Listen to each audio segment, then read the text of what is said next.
हज़रत उस्मान गनी का दौर था और उस दौर में एक शख्स जो था, जो अल्लाह को नहीं मानता था, जो खुदा को नहीं मानता था, वो आता है और लोगों से एक सवाल करता है। अब उसका सवाल सुनिएगा। वो सवाल करता है कि ए मुसलमानों, मुझे ये बताओ कि कुरान के अंदर एक आयत है जिसमें अल्लाह ये कहता है कि मैं हर चीज़ पर कादिर हूँ। क्या ये आयत कुरान में मौजूद है? वो लोग कहते हैं कि बिल्कुल ये आयत कुरान में मौजूद है। फिर वो कहता है क्या ये सच है? आप लोगों का इस पे ईमान है? वो कहते हैं लोग कि बिल्कुल ये सच है, हमारा ईमान है और कुरान में एक बात है, वो झूठ कैसे हो सकती है? वो कहता है एक दफ़ा फिर सोच लो, क्योंकि इसके बाद मेरा एक और सवाल है।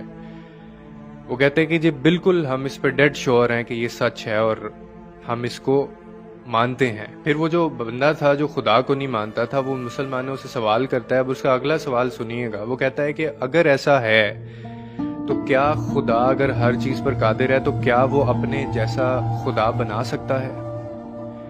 अब बड़ा अजीब सवाल था और उस पे लोगों का जो है वो रिएक्शन ये आया कि अगर लोग कहते कि हाँ ऐसा है तो फिर तौहीद खतरे में थी, और अगर लोग कहते कि ऐसा नहीं है तो फिर कुरान खतरे में था। तो फैसला ये हुआ कि इस बंदे ने जो ये सवाल किया है इसको कत्ल कर दिया जाए। जब उन्होंने ऐसा बोला लोगों को, तो वो जो शख्स था जो अल्लाह को नहीं मानता था, उसने कहा कि ऐसा करने से मेरा सवाल जिंदा रहेगा, मैं बेशक रहूं ना रहूं, मेरा एक नजरिया जो है और मेरी एक जमात बन जाएगी और ये सवाल लोगों तक भी पहुंचेगा। और बहुत सारे लोगों ने ये सवाल सुना है और आप इसका जवाब मुझे नहीं दे पाए, तो ये सवाल सारी जिंदगी जिंदा रहेगा और लोग ये पूछते रहेंगे और आप किस किस को कत्ल करेंगे। फैसला किया गया कि इस शख्स को कत्ल ना किया जाए। अब बहुत बड़ा इज्तिमा होता है, बहुत सारे लोग सर जोड़कर बैठते हैं और लेकिन सवाल का जवाब फिर भी नहीं ढूंढ पाते। तो एक बुजुर्ग होता है, वो शख्स को कहता है कि तुम्हारा जो सवाल है तुम मुझे बताओ, उस सवाल का जवाब मैं तुम्हें अली के पास लेके चलता हूँ, अली तुम्हें इस सवाल का जवाब देंगे, हजरत अली। अब वो ज़ईफ जो है वो ले जाता है उस शख्स को और बहुत सारे लोग, हजूम इकट्ठा हुआ होता है। तो हजरत अली जो हैं वो कहीं पे गए होते हैं, जब वो वापस आते हैं तो देखते हैं इतने सारे लोग जमा हैं, क्योंकि सवाल ही ऐसा था और सवाल से ज़्यादा लोगों को बेचैनी और क्यूरियोसिटी ये थी कि जवाब इसका क्या होगा। तो हजरत अली जब पूछते हैं कि क्या मामला है, तो फिर लोग बताते हैं कि ये शख्स है जो खुदा को नहीं मानता, अल्लाह को नहीं मानता, इसका एक सवाल है। तो हजरत अली कहते हैं कि बताओ क्या सवाल है। तो वो कहता है कि अली सोच समझ कर जवाब देना, सवाल बहुत मुश्किल है और वो ये है कि क्या आप मानते हैं कि आपके कुरान में एक आयत है जिसमें अल्लाह कहता है कि मैं हर चीज़ पर कादिर हूँ? तो हजरत अली कहते हैं कि बिल्कुल मैं इस चीज़ को मानता हूँ और ये सच है, हक है।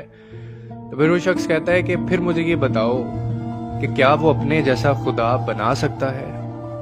तो हजरत अली इस सवाल पे मुस्कुराते हैं और वो कहते हैं कि पहली बात तो ये है कि कोई आज तक ऐसा सवाल नहीं हुआ जिसका जवाब मैं ना दे सकूं, और तुमने मुझे इस सवाल का जवाब देने के लिए बाहर बुलाया है, अब तुम्हें मैं इसका जवाब देता हूं। फिर वो शख्स कहता है कि बताओ फिर इसका जवाब क्या है?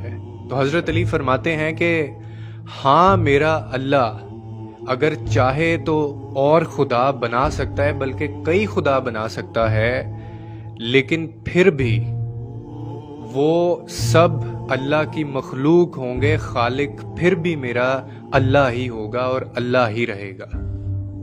अब ये जवाब सुनकर लोग तो हैरान होते ही हैं, साथ में वो शख्स भी जो खुदा को नहीं मानता वो भी दंग रह जाता है और कहता है कि अली बताओ तो सही, ये इल्म कहाँ से सीखते हो, ये इल्म कहाँ से आता है कि यहाँ पे मेरा सवाल जिसका कोई जवाब आज तक नहीं दे सका वो खत्म होता है और तुम्हारा जवाब शुरू हो जाता है, ये इल्म कहाँ से सीखा है?